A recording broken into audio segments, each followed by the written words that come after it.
multiplying and dividing algebraic fractions. In the first example, we have 2 over 3 times 5 over a. In order to do an algebraic fraction, we need to know the rules of fractions and the rules of algebra. To do this, we multiply along the top, the numerator, and multiply along the bottom, the denominator. So 2 times 5 is 10, and 3 times a is 3a. Okay, question B. 3h on 7 times 4 on 5m. 3h times 4 is 12h. 7 times 5m is 35m. These two didn't require any simplifying.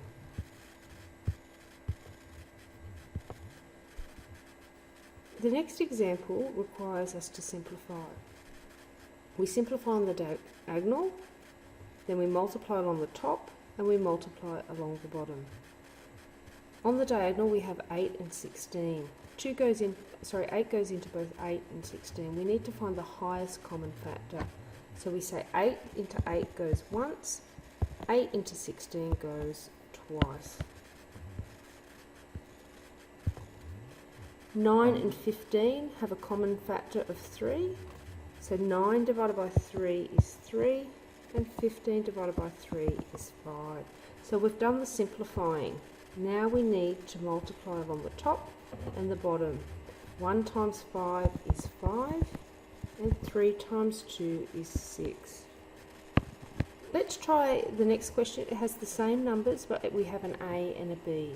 So we can simplify again on the diagonal. We have 8 into 8 goes once, 8 into 16 goes twice. 9 and 15, 3 goes into 9 3 times, 3 goes into 15 5 times.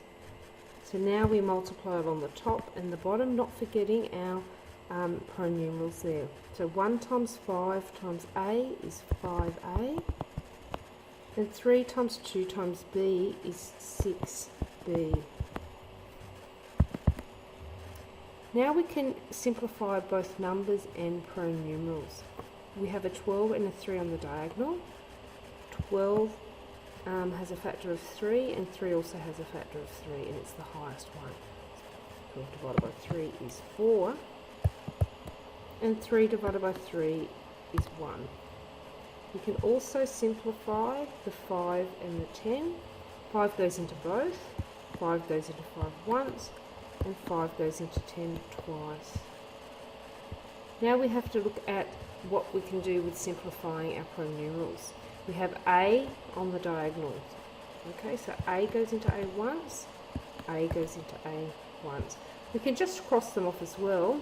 The only problem is if we're left with nothing, then it makes it a bit tricky. So by replacing it with a 1, we're not going to make a mistake. So now we've simplified, we have to multiply along the top and the bottom. We have 4 times 1 times 2 times B. 4 times 1 is 4, times 2 is 8, that makes it 8B. 1 times 1 times 1 gives us 1. Now that's one of our invisible ones that we don't need to show. So the answer is just 8B. The next example, you could decide to stop here and do some work, or you can keep listening. If you do some work, come back and listen later. When we're dividing, it's a little bit like timesing, but it's the first few steps that are different. We need to make the divide into a times sign, and then we need to flip or reciprocate the fraction after the divide sign.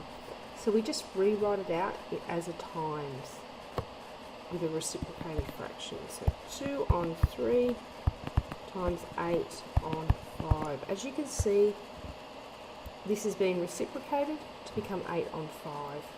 Now we just carry on like a normal multiplication. We multiply along the top to give us 16, and we multiply along the bottom to give us 15. This is an improper fraction. Because it doesn't have any prime numerals, we can simplify it to become 15 into 16 goes once with 1 left over. However, if it did have algebra and prime numerals in it, we wouldn't make it a mixed number. We keep it as an improper fraction. Okay, so what do we do with the divide? We make it a times, and then we reciprocate the last fraction. That becomes a on 4 times b on 5. Now multiply as normal. Multiply along the top to become ab, and then along the bottom to become 20. These ones are a little harder and they involve a little bit more simplification.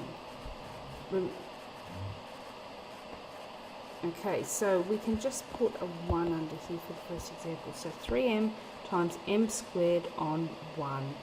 That just helps us to multiply it so that we have a numerator and a denominator on our second fraction.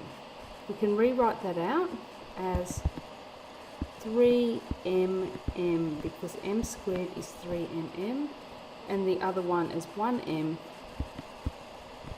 We're not going to make that one invisible just yet. We can now simplify the top and the bottom. So we have an m on the top here and an m on the bottom here that cross out. We carry on with timesing across the top and the bottom. So 3 times 1 is 3, times m is 3m, and 1 times 1 is 1. Remember, the invisible 1 becomes 3m. The next one, we'll rewrite it out so it makes a little bit more sense. We have 3 on a times a on 2. So that a squared becomes aa. We can now simplify. We have an a here, and on the diagonal we have another a. We cross those out and replace them with ones, and then we can simply multiply along the top and the bottom. So 3 times 1 times a is 3a, and 1 times 2 is 2. This is what I was talking about before. This appears to be an improper fraction, 3a on 2, but when we have a prime numeral in it, we leave it like that because we really don't know the value of a, whether it is actually an improper fraction or not. Okay, the next one, 4n times nn on 2. If you don't need to do this step and you can do it without it, then go ahead, but it just makes it a little bit more sort of clear. Okay, so we can cross an n off the bottom and an n on the diagonal and replace it with ones. 4 and 2, 2 goes into both of those, 2 goes into 4 twice, 2 goes into 2 twice. So these are extension questions. They're a little bit harder. That's why they're at the end. Okay, 2 times 1 times n is 2n.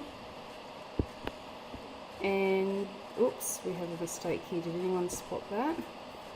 Rub that out. 2 doesn't go into 2 twice. It actually goes into 2 once. Okay, so it's nice and easy to make a mistake. 1 times 1 is 1. Once again, we have the invisible 1, so we can write it as 2n. Okay, so that's multiplying and dividing by algebraic fractions. You may need to watch that more than once in order to understand it and remember how to do it.